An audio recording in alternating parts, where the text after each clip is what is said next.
I wish I could say that thousands of people a year email us about how to network for consulting, but it's actually something that everyone needs to do and no one talks about. That means that there are a lot of myths that have arisen around networking for consulting, and today my focus is on debunking those myths. What we're going to talk about are the 5 main consulting networking myths and how you can do better at networking for consulting so that you can win in the application and the interview. The first myth is that partners are the best consultants to network with. Why does this myth exist? Well, of course, partners have the power inside the consulting firm. After all, they're the owners. If the firm does great, then they do great. If the firm does poorly, they pour their money right back into the firm. And so partners are on the hook for all of the decisions, including hiring. And to be fair, if you get an informational interview with a partner and they like you, they can guarantee you an interview on the spot. Here's the problem. Partners actually are not traditionally involved in the day-to-day of hiring, and they are focused on hunting a different kind of candidates for work. Their focus is on business development, not on hiring new candidates for analyst roles. So even though you might write a partner, they're unlikely to write you back.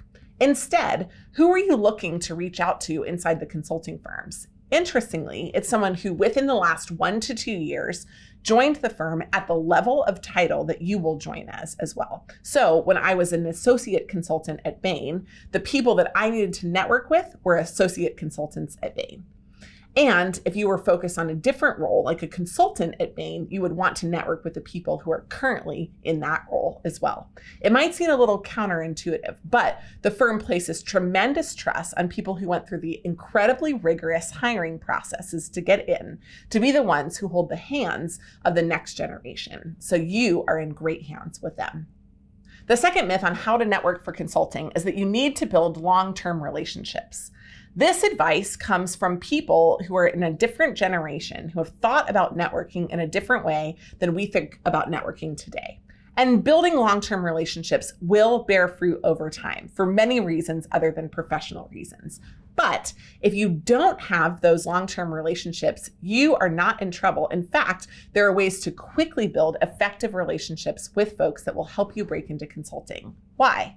Well, because people who are interested in helping you along the way actually want to make quick judgments. They don't want to walk with you for 12 to 18 months. They want to have 15 minutes with you, say yes, and move on. So you can actually have great, fruitful, productive conversations where you sit down with somebody, explain what you want to do, ask them for a referral, and they say yes in only 15 minutes. If you want to know more about how to do that, you can walk through our Black Belt program with us, or you can just send us a message for more information.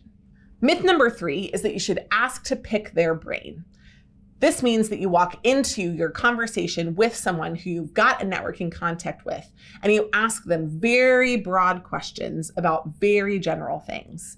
Consultants respond to specificity. If you ask for data, they'll give you nothing. If you ask for 2 years of data on the history of sales inside one channel, they'll give you everything you need to know. You have to ask for the specific data at the firm in order to do 2 things. Number 1, get any information at all. But number 2, to also register with them that you are consulting-like in your approach. One final thing to say about the pick your brain attitude. It can seem open and enthusiastic, but it actually comes across as high maintenance, as somebody who is unwilling to do their own research and has narrowed down the questions for the consultant to 2 or 3, but rather wants to rely on them to be their single and only source of truth.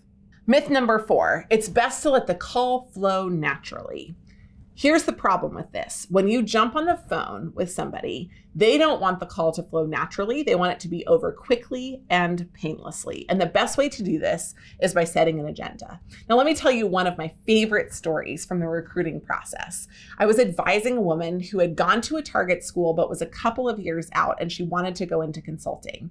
And as a part of this process, she decided that she wanted to break into consulting specifically in Boston. So she emailed a partner who had gone to her school, which of course I told her not to do. And she got an informational interview with her, which was of course fantastic. And so in that interview, we prepared for the actual content of what she would say. And she delivered an agenda. She said, I'm so glad that we have this time together. I have just a few minutes dedicated to hear about your experience. I have a little bit of time to share about mine, and then I have a few quick questions.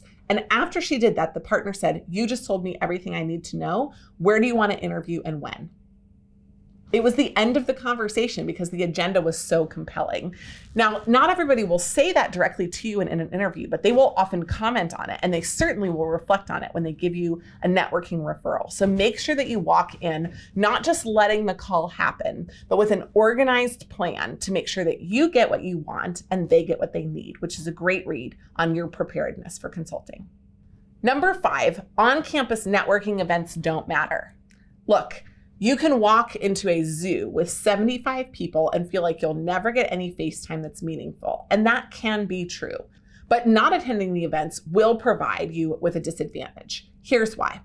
Networking events are an opportunity for firms to get a read on the interpersonal skills that they won't necessarily assess inside the case interview. And it helps them prioritize people that they really want to see, but probably more importantly, deprioritize the people that they definitely don't want to see. And if you don't show up in the room, they'll have no notes on you and they have no data points when they're making their selection amongst a huge pile of resumes. So if you go to an on-campus event at a school, you have the opportunity to ask great, interesting PSP questions, positive, specific, and personal, that will resonate with the person that you're talking to, get them excited about you, and improve your odds for actually getting an interview with a company. McKinsey specifically has a very rigorous process where they think about their McKinsey networking events. So if McKinsey comes to your school and they offer an opportunity to meet them, make sure that whether it's a coffee chat or an info session, you show up. Do you need a better consulting networking strategy than just randomly emailing 200 consultants? We would love to help you. Our Black Belt program will help you with a great resume and cover letter that when they see it, they'll want to talk to you. An awesome approach to networking will even help you edit your networking email, and a focus on how to prepare for your case interview. So if they just happen to slip in a market sizing question, you'll be ready for that too. We'd love to help you in your journey to consulting. Please reach out for more information.